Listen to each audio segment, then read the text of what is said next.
مجھے یہ بتائیں کہ یہ جو CSS کا یا مقابلے کا امتحان دے کر جو افسر بنتے ہیں وہ انگریزی کہاں استعمال کرتے ہیں؟ عام لوگوں کے ساتھ تو ان کو بات کرنا ہوتی ہے پنجابی میں،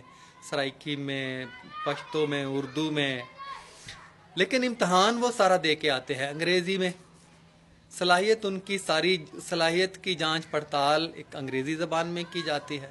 جبکہ انہوں نے آگے کام کرنا ہے مقامی زبان کے اندر یا قومی زبان کے اندر۔ یہ تو ایسی بات ہے کہ کسی کو بھوک لگی ہو تو اس کی بھوک مٹانے کے لیے اس کے پاؤں میں جوتا پہنا دیا جائے اور کہا جائے کہ جاؤ تمہاری بھوک کا علاج ہو گیا ہے، تو ظاہر ہے بھوک کا علاج روٹی دی جائے گی تو ہوگا۔ ضرورت کس چیز کی ہے اور سکھائی کیا کون سی چیز جا رہی ہے، یہ المیہ ہے ہمارا۔ اور اسی طرح یہ مجھے یاد آیا کہ کاروبار جو کرتے ہیں ہمارے ملک کے اندر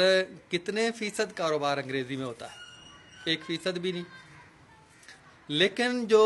بزنس ایڈمنسٹریشن کے کورسز، بزنس مینجمنٹ کے کورسز، بزنس ایجوکیشن وغیرہ وغیرہ سارے کورسز انگریزی میں کروائے جاتے ہیں۔ کاروبار اور زبان میں ہوتا ہے لیکن پڑھائی کسی اور زبان میں ہوتی ہے۔ یہی تعارض، یہی تضاد ہے ہمارے ملک کے اندر جو پیدا کیا گیا ہے، جو مسائل کی جڑ ہے۔ یہ تضاد ختم ہو جائے تو لوگوں کو سمجھ آئے علوم و فنون کی، وہ بہتر انداز میں کاروبار کو سمجھ سکے اور عملی زندگی میں کاروبار کر بھی سکے۔ تو یہ مقابلے کے امتحان، ان امتحانات کو انگلش میں لینا ملک کے 99% لوگوں کو آگے آنے سے روکنے کے مترادف ہے۔ اس کے علاوہ پھر دیکھیں اسپوکن انگلش اور انگریزی ذریعہ تعلیم کے پاگل پن کو جب تک ختم نہیں کر لیا جاتا اور اس کو اپنی زبان میں نافذ نہیں کر دیا جاتا، یہ تحقیق کاروں، یہ سب وطن عزیز میں سب سے زیادہ تنخواہ جو ہے وہ تحقیق کرنے والے لوگوں کو ملنی چاہیے۔ تخلیق کار، تحقیق کار جو نئے جو علوم و فنون کو منتقل کرے۔ اور اسی طرح وطن عزیز کا عدالتی نظام قومی اور صوبائی زبانوں میں ہو، اس سے انصاف کی فراہمی آسان ہوگی اور انگریزی میں لکھے ہوئے عدالتی فیصلے، آپ کو پتہ ہے کہ جو چٹھی آتی ہے فیصلے کی، اس کو پورے کے پورے گاؤں سمجھنے سے قاصر ہوتے ہیں۔ اور اسی طرح جو یہ محکمے ہیں صوبائی محتسب کے اور یہ واپڈا کے، ان سے متعلق کیسز آتے ہیں، وہاں ہم دیکھتے ہیں کہ لوگ بیچارے مارے پھرتے ہیں کہ کسی پڑھے لکھے کے پاس جائیں اور وہ ان کو سمجھا کر بتائے کہ اس میں کیا لکھا ہوا ہے۔ یہ میں کہتا ہوں کہ یہ جہالت سے بھی بدتر کوئی لفظ ہے، جہالت سے بھی زیادہ جہالت کے معنی دینے والا کوئی لفظ ہے تو وہ ان کے لیے استعمال کرنا چاہیے کہ ججوں کا دماغ کس طرح خراب ہوا پڑا ہے، ان کے دماغ کے اندر یہ بات کیوں نہیں آتی کہ جو وہ فیصلہ دے رہے ہیں اسے 99% لوگ نہیں پڑھ رہے ہیں۔ ابھی آسیہ بی بی کا کیس آیا تھا ایک سال پہلے، تو وہاں جو ثاقب نثار صاحب نے جو چیف جسٹس تھے خاص طور پہ کہا تھا کہ اس فیصلے کو ہم اردو میں دے رہے ہیں تاکہ عام لوگ سمجھ سکیں، تو باقی فیصلے آپ انگریزی میں دیتے ہیں تاکہ عام لوگ سمجھ نہ سکیں۔ یہ آپ کی ذہنیت، یہ کس طرح کی ذہنیت ہے کہ لوگ نہ سمجھ سکیں؟ فیصلہ آپ انگریزی میں دے رہے ہیں کہ لوگ نہ اس کو سمجھ سکیں۔ یہ حماقت خیزی، یہ غلامی ہے۔ یہ دماغ کے اندر غلامی ہو تو یہ اس سے بھی بڑی بڑی حماقتیں یہ دماغ میں آتی ہے، انسان حماقتیں کرتا ہے۔ یہ ہم ایک جج جو ہے وہ سپریم کورٹ کا چیف جسٹس ہے، یہ سب سے بڑا عہدہ ہے، ان کو یہ بات سمجھ نہیں آتی ہے، وہ شرمسار ہو رہے ہیں کہ اردو میں ہم فیصلہ دیں گے، اردو میں تقریر کریں گے، بات کریں گے تو شاید ہماری بے عزتی ہو جائے گی۔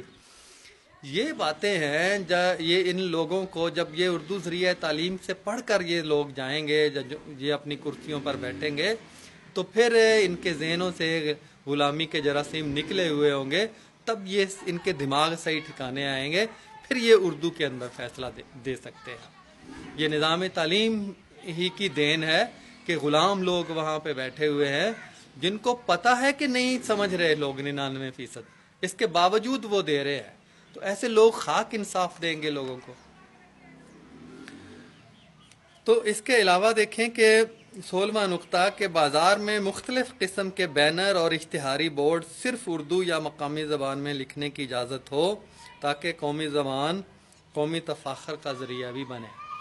یہ بورڈ بڑے بڑے شہروں میں، اسلام آباد میں دیکھ لیں، لاہور کے گلبرگ کے علاقے میں، یا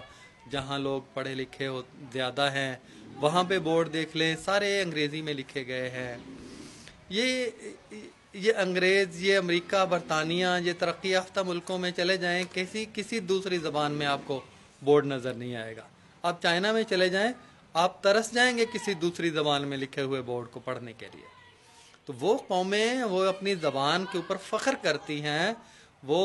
اپنے آپ کو آزاد سمجھتی ہے۔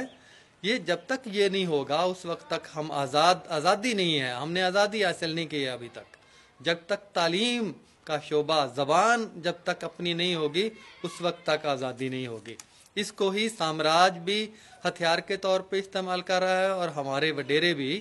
اس کو ہتھیار کے طور پہ استعمال کرتے ہیں، لوگوں کو ان پڑھ رکھ کے ان کے اوپر حکومت کی جائے۔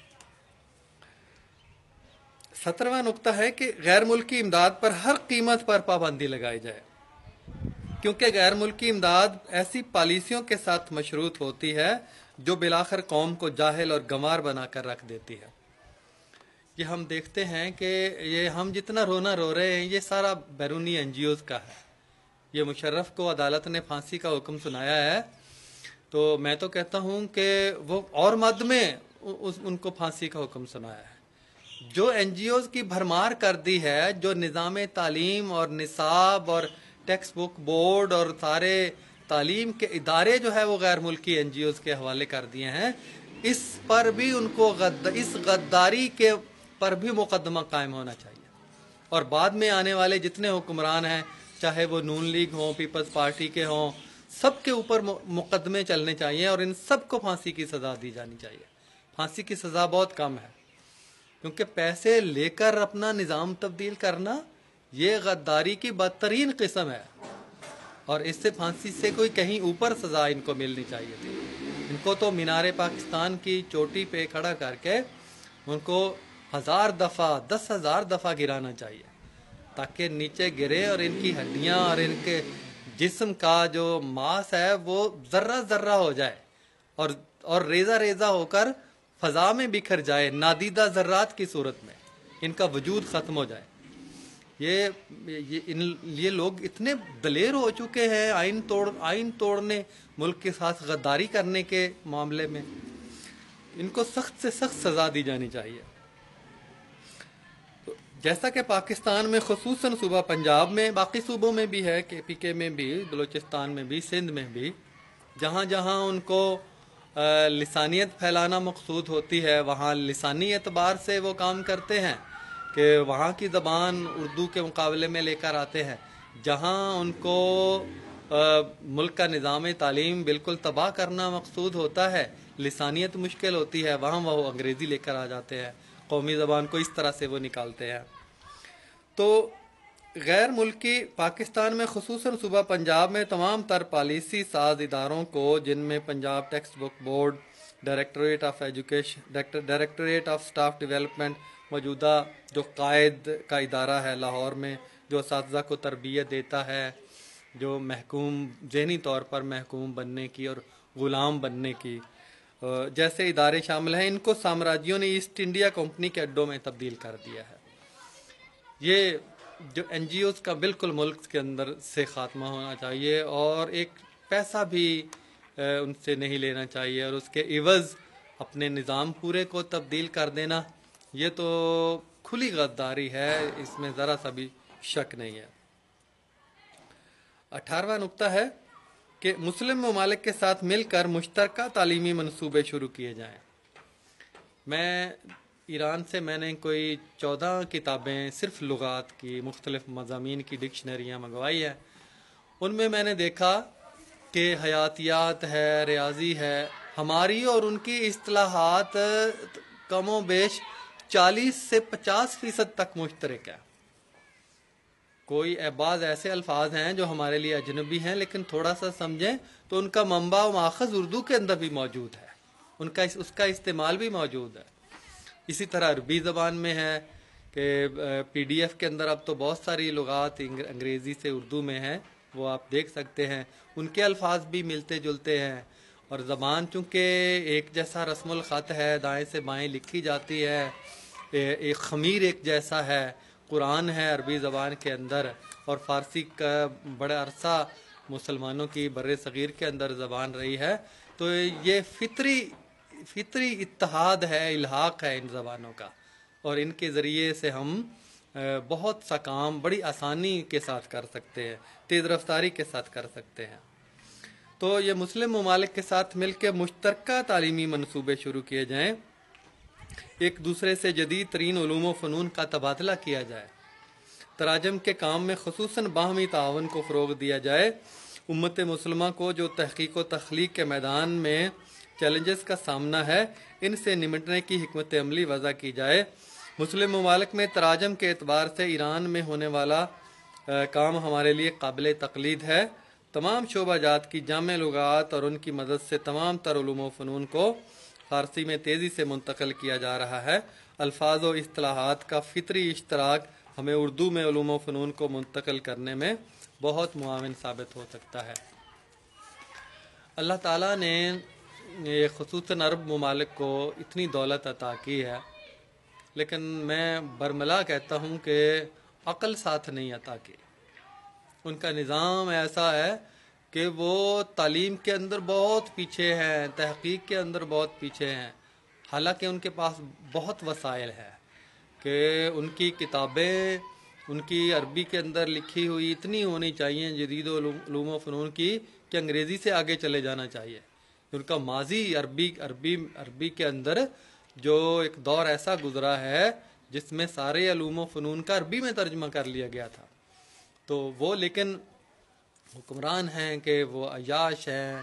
ان امریکہ کے اڈے ہیں ان ملکوں کے اندر، ان کو سوچ ہی ایسی نہیں ہے۔ تیل کی دولت اگر اللہ تعالیٰ نے نہ دی ہوتی تو شاید یہ لوگ سوچتے کہ ہمیں اپنے وسائل خود پیدا کرنے ہیں، اپنے پاؤں پہ کھڑے ہونا ہے، نہ اسلحہ دوسروں کا، اور ان کا بس نہیں چلتا مورچوں میں بھی اے سی لگوا لیں۔ تو یہ لمبا موضوع ہے۔ تو یہ مسلم ممالک کے ساتھ مل کے جو جدید ترین علوم و فنون کا اشتراک ہے اس کے ساتھ کام کرنا چاہیے۔ یہ 19واں نقطہ اور آخری نقطہ، سب سے اہم بات یہ کہ قوم کو حقیقی اسلامی تہذیب سے روشناس کرانے اور ان میں بہترین اخلاقی اوصاف پیدا کرنے کے لیے چھٹی جماعت سے 16ویں جماعت تک، بلکہ میں کہتا ہوں پہلی جماعت سے لے کر 16ویں جماعت تک پورے قرآن پاک کا ترجمہ پڑھا دینا چاہیے ہر طالب علم کو۔ ترجمے کے ساتھ طالب علم قرآن پاک اگر پڑھ جائے گا تو میں سمجھتا ہوں کہ وہ کسی کے بہکاوے میں نہیں آئے گا۔ ہمارا معاشرہ مختلف فرقوں میں بٹا ہوا ہے،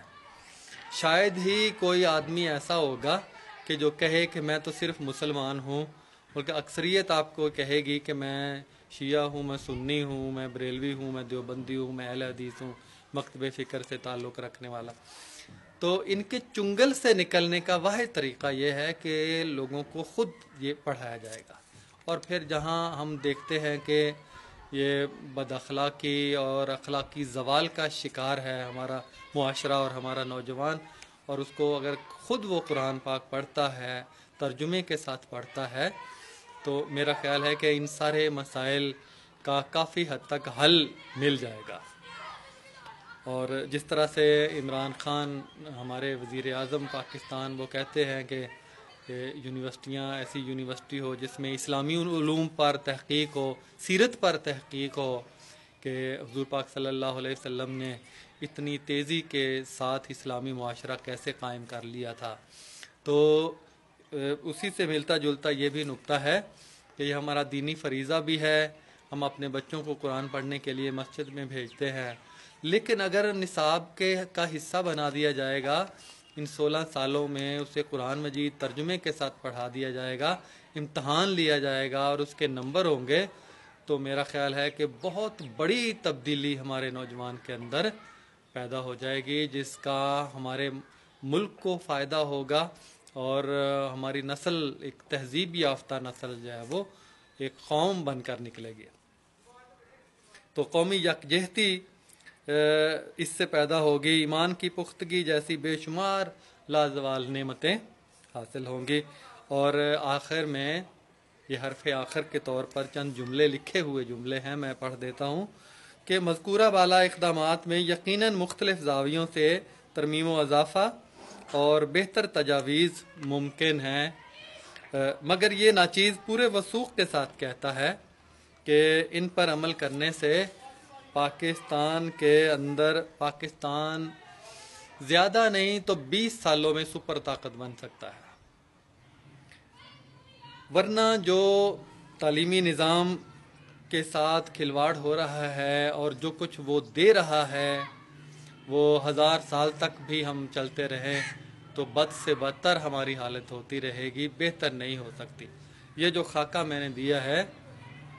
یہ اپنے پاؤں پر کھڑا ہونے کا خاکہ ہے، یہ تعلیم میں ہماری لائبریریاں اپنی زبان میں لکھی ہوئی کتابوں سے بھرنے کا خاکہ ہے، اور جب یہ ہو جائے گا تو ہم اپنے پاؤں پہ کھڑے ہو جائیں گے۔ جس طرح سے کچھ دن پہلے میں سن رہا تھا کہ ہمارے فوج نے یہ منصوبہ بنایا ہے کہ خود پاؤں پہ کھڑے ہونے کا، نام مجھے یاد نہیں اس کا کیا رکھا ہے، کہ خود پاؤں پہ کھڑے ہونے کا، یعنی سب کچھ جو ضرورت ہے فوج کی وہ خود تیار کرنے ہے۔ تو اسی طرح قوم کو جو ضرورت ہے وہ قوم خود کیوں نہ تیار کرے؟ تو جس قوم نے بھی یہ منصوبہ بنایا ہے خود سب کچھ تیار کرنے کا، وہ ایک نہ ایک دن ترقی کی منزلوں کو ضرور چھو کر دم لیتی ہے۔ میری اللہ سے دعا ہے کہ اللہ تعالی ہمارے ملک کے اندر اچھے حکمران، سوجھ بوجھ رکھنے والے حکمران لے کر آئے، پیدا کرے، اور ہماری ناؤ جو ڈوب رہی ہے اور جو ملک کو پسماندہ کرنے والی پالیسیاں ہیں ان کو خیر بات کہے، غیر ملکی امداد کو خیر بات کہے، اپنے پاؤں پر کھڑے ہونے کے سارے منصوبے بنائے، تو کوئی وجہ نہیں ہے کہ یہ سونے کی چڑیا واقعی سونے کی چڑیا نہ بن جائے۔ وما علینا الا البلاغ المبین۔